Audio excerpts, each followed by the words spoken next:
So, Steve, Raised by Wolves. It's funny because the trailer came out and I watched it. My dad looks interesting and different, and I had Travis Fimmel in it. And then it was like, from Ridley Scott. And we were like, oh no. Oh yeah, it's just gonna be a garbled fever dream mess. That's what I thought it was. It's gonna be Alien Covenant again. Well, it's like, yeah, well, which is exactly what that was. Yeah. But so you watch it and you watch the trailer and you go, okay, it's not clear what the fuck is happening. Yeah, it's not clear at all. It's clear that it's different. It's not conventional. What I got from it was it's clear that it's cinematic.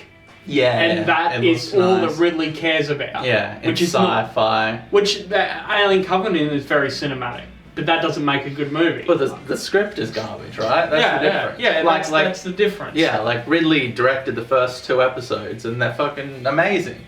But he didn't write them. Don't touch the fucking script. This guy reckons that he's got 5 seasons all fucking worked out. Because this was fucking amazing. He wrote a fucking killer fucking script. It's fucking off the wall. Yeah. And then apparently Ridley's not too senile to just like direct. Yeah, just make it look good. Unless they just like got his name and he was on set. I don't know. Which is fine. They do that with Spielberg. I don't care as long as the show's good. Yeah, well, the show is good. But it doesn't have Ridley's Alzheimer's fingerprints all over it. It's fucking, Harrison Ford was a replicant. Yeah, I don't know. No, he wasn't. No, Ridley. He wasn't. You need to stop. You need to stop. Where am I? I'm scared. This is my home. I made Gladiator. We remember. You've urinated yourself, really. You need to leave the meeting. This fucking I don't know how to describe this show. It's fucking. Well, the things that stuck out to me was the pacing. Like, so many things are just like, but the first episode is just like so like slow and methodical, and it's just slowly setting up these characters in this world. And like the first hour is basically just mother and father landing, and like the kids getting it all sorted and out. that's it. Yeah, and it just it's beautiful. Just the pacing and the imagery. The whole concept. Sitting there looking at it going, wow. Yeah, it looks fucking. The whole concept of like mother and father and like the androids, and I've never seen anything like it. Yeah. And the sort of stilted, emotionless androids as like characters that are now transforming through. Spoilers for the fucking show. You should watch the goddamn show. If you haven't watched the show, stop here. And watch the show, right? Yeah. The transformation, and so we've got like this weird thing that's basically like a magic, right? We've got magic that's going on the fucking planet or whatever, and it's transforming the androids and giving them emotions. That's what I'm getting from it. Yeah. Also, like they're getting old and past their fucking use-by date, and they're starting to malfunction, and so they start off as these very stilted, cold. They're emulating emotions. That's we keep going back to that. They're emulating emotions. They don't actually feel anything. And so it's all just calculated, cold and calculated. But that is not how it is at like the end of the show. Well, even like the first episode, like there's a point, I forget what father was saying, but he's talking to mother, and she just like and like coughs up all this like white blood, and like she just like her acting is amazing. Both of them. Both of them as like a teen. Yeah, well he's great and like so like he's so fucking great. And then she's like a fucking psychopath, like insane killing machine. She's a killing machine. That just like murdered all these people, kidnapped these fucking when I got to that point, I'm like, holy fuck, what the fuck is this? And then just like kidnaps like 6 kids, and it's like, I'm raising them now, father. Crashes the whole fucking thing. And you're like, oh my god. Okay, this is happening and now. Then just tries to like raise them in like a domestic fucking household, and they're like, what the fuck? Yeah, we've just been. You're a psychopath killing machine that just murdered our entire family. But then like they start to like bond with her, and we explore like the sort of the emotionless society, like religious hierarchy, and how like they're dissatisfied. The kid, like how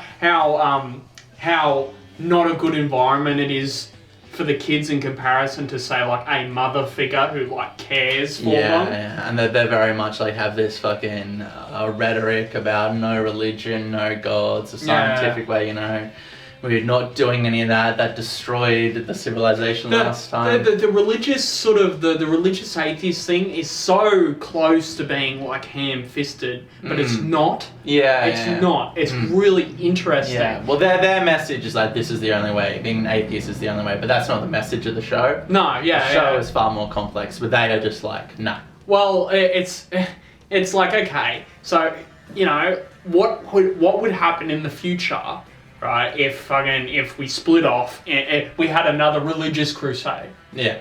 Right. That's what would happen. But right? with fucking like killer fucking robots that can fly and blow people up with sonic waves. Like the mythos of it is that they don't actually like know the technology, and they found it for the what are they called, necromancer androids or whatever. Yeah. And it's like all dystopian, like Terminator 2 bombed out. And then Travis Fimmel from Vikings, who I absolutely love. Like, they introduce his character, then they go back and tell his backstory, and that is just as compelling. Like, that they kill people and take their faces. Yeah. And at that point, I'm like, what the fuck is that? And then raising this child who they just slaughtered their parents, and just those two characters going through their thing with like these other people's faces glued onto this madness. Those two characters doing the coming to grips with having to raise this child and then bonding with the child is so fucking then great. All like the underlining tension of them like not trying to be discovered and like slipping under the radar, and hey, we are who we say. There's all these little hints about like, well, you served with my father. You executed him, so you don't think he's a fucking piece of shit. And it's like, no. And it's like, you don't think he was weak because, what was it? It was a fucking like an atheist child suicide bomber. Yeah. It's like real deep, and he just like dismisses it. It's like, and then he goes through like this whole prophet thing. He starts getting visions. Well, so he's being communicated to by this entity or whatever. Which we don't even know what is. Well, it's some evil. Well, I think it's evil, right? I think it's like malevolent or whatever it is. Yeah, there's the big holes there tied into it. People giant snakes visions. And like the fucking. But it's kind of like indistinguishable from soul, and like it's all this, how much does it have to play with the actual mythos of soul and like all that sort of stuff, because because the planet the pentagonal temple or whatever is from their prophecies and all this sort of stuff. Like, so it's like we've got all that sort of crazy stuff going on. It's like, holy shit. I remember there was that one scene where Travis Fimmel and the I can't remember her name. Yeah. First in the virtual environment or whatever, and he's like, and the kid is not being played with or whatever by the other kid, so he like picks him up and puts him on his shoulders and like running through the thing, and like they're having a great time and they're bonding, and it's like, this is so fucking great. Like how is this not? It's amazing, and like the whole fucking like parenthood thing is just like, well, that's the core of the entire thing. That is the core of the show is parenthood. Interesting fucking concept. And it's just very in depth, very complex, and just it plays out perfectly over like 10 hours, and by the end shit gets so bad. I did not expect it to get so fucking weird, She starts like getting blood from animals and like feeding a fucking fetus inside of her, and she's like killing animals and siphoning their blood into her. This fucking android bitch, and then like she's like communicating with the guy that reprogrammed her, but it's not the guy that reprogrammed her. It's the fucking thing. She's like. Her main thing is like parenthood, and then she just like wanders off and starts like delving into all her old memories and like loses her shit, and the people get on top of her. And all that stuff is great, but them trying to get their kids back from this monster. What they perceive as a monster, but which she is. But then we get the other side of it. She's also a caring mother. Oh like again, she's bonded with these children, and the children are to a point. Like even the guy.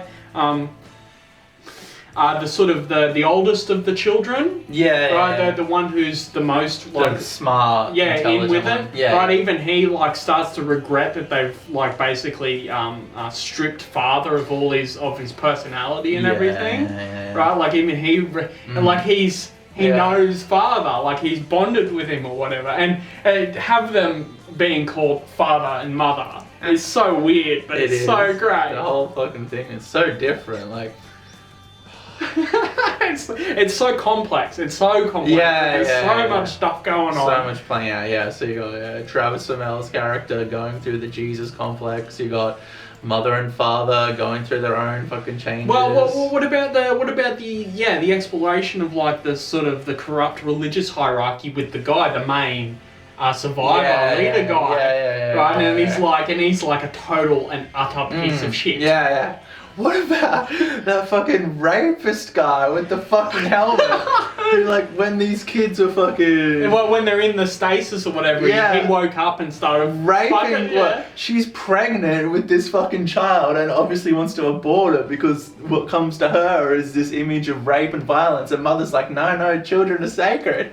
And then he, like, goes after her again. There's a scene where he, like, goes after her and tries to rape her again. Like, that's the moment that he gets an opportunity. He was just like an evil fucking rapist piece of shit. Again, it's interesting mother's reaction to her child and her wanting to abort it, which is actually an atypical, is a typical religious reaction. Yeah. Right? Like children, life is sacred and all this sort of stuff, which is, that's interesting, and they explore all that. Then that girl, like, bonds with mother heavily because all of a sudden someone cares about her. Somebody actually Because in their society, they don't pay attention to their children. But we don't even know whether she does actually care or she doesn't care. She just cares about the fact that she's pregnant. Or she's programmed, like she's actually what's showing a program, emotion. What's a new star? And then she starts fritzing out. And well, the whole reveal of like the immaculate conception birth of this fucking thing. Yeah, so you get to episode 10 and you're like, wait, what? The fuck is this? She gives birth to a snake monster? And it's just like fucking open-ended. Yeah, well, so the atheists are coming now. They have their own arc, right? Yeah. Well, I imagine for some reason that it'd be like done, like 10 episodes, like a mini series. Yeah, so did I, Yeah, so I sat down to like, I think I watched like episodes 8, 9, and 10, like my last viewing, and I just imagined it like capping off, and I just got to the end, and I'm like, holy shit, what the fuck is happening? This does not go where I thought it would. Well, I love the open-endedness of what's actually happened on Earth. Yeah. Like with the atheist shit coming. And then there's gonna be a season 2. Well, I immediately like went on Google and was like, what the fuck is this? I remember when the trailer came out, I googled it to like, what is this based on? There's nothing. Yeah, it's the Wikipedia. It's just some guy's fever dream. It feels like a novel. Yeah. Like it feels. Well, he's planned it out. He's planned it out. Yeah. That's what he's done, right? Which is great. That's exactly. But when was the last like really well written property that wasn't based on a novel? Wasn't just based on a book. Not for a long time. But that's what they do now. They get something that's tried and tested and works, and they just adapt it. Yeah. Whereas this guy's like, I have an original idea, and Hollywood's like, what? What? An original idea? Is Superman in this original idea? So somebody sat down and read it and was like, okay, Ridley Scott and fucking Yeah. Here you go, and Travis Fimmell. Yeah. Well, it's like HBO. They made like The Sopranos and Broadwalk Empire and Game of Thrones and Westworld, which is another great sci-fi show. So HBO, man, they know what they're doing. They roll the dice and they're just like, hey, here's some fucking money. Yeah, have some money. And it looks like a feature film for 10 hours. Yeah. I mean, when you think about the narrative, it's very closed off, and there are very few like locations and sets. Like you're on the planet, you're on the ship. You spend half of it is spent at that one place. There's about 6 locations, so it is kind of cheap, but it just looks beautiful. The settlement, the forest, the fucking desert. The planet, right, which only has a few locations. The fucking the ark, the ships. Yeah. Right, and Earth. Yeah, very few costume changes. Very few like actors and characters. Really, it's a pretty small. Like, it is a very small. Cast, so in a lot of ways they're saving money, but it just looks impeccable. Well, I don't know any of these actors besides Travis Fimmell. No, I don't know who the main chick is, but I'm fucking on board. I'm on board, I'm in. Well, again, I'm so fucking, it must have been after the 3rd episode, I was fucking hooked with Mother and Father. I'm like, I'm with it. Yeah. Well, I was just like immediately hooked, like the pace. I'm like, okay, this is great. And then at the end of the 1st episode, she gets on the ship and starts fucking vaporizing people. And I'm like, what? Oh, it turns out she's a killer fucking android. Oh, okay. Apparently, yeah. Well, so I love the sort of drip feeding of the backstory of what's happened on Earth. Yeah, I love the drip feeding of it. Absolutely. Like that we go back and it's just all Yeah. It's just totally fun. Yeah, like the whole fucking everyone's thing. trying to get the fuck out. And yeah, it doesn't sit down and do the blatant like exposition, and yeah, it doesn't feel the need to explain everything. It's left with that, you know, like clues here and there. We get doled out the information as we need it. Yeah, as it happens when it feels relevant, rather than exposition scene with exposition man. You know, when one of Travis Flamel, his wife, are like having some sort of internal conflict, and it's like, well, okay, well, here's some backstory for them. You know? Yeah.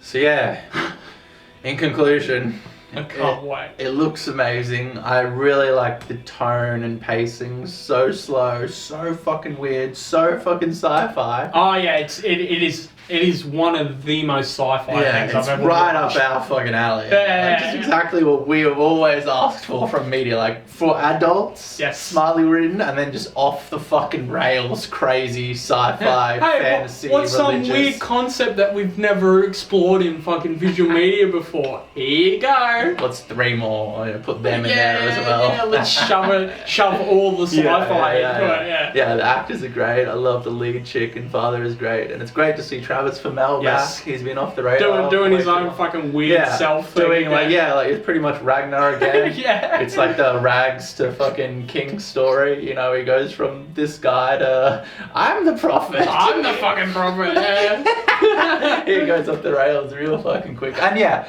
he can do that. He did that over Vikings. Yeah, we went from the farm boy to the king, to the disenfranchised king, to the downtrodden king, to dead. And he does that pretty much in this season. It's actually got the guy that was talking to Travis Flamel about his father. That guy's actually out of Narcos. Oh, okay. I haven't watched Narcos. Narcos is really good. Yeah, I heard good things.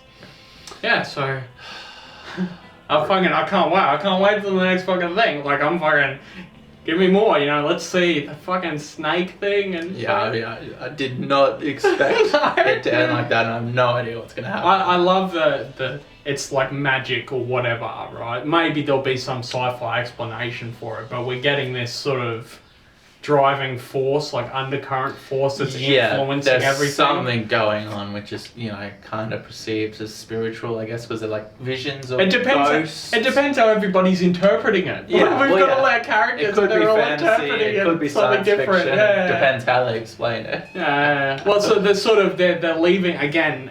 They're not treating religion ham-handedly, right? It's like, you know. They're leaving the question of soul open-ended. Yeah. You know? Yeah, so watch Raised by Wolves. It's amazingly well made, and it gets fucking insane. Thank you for watching.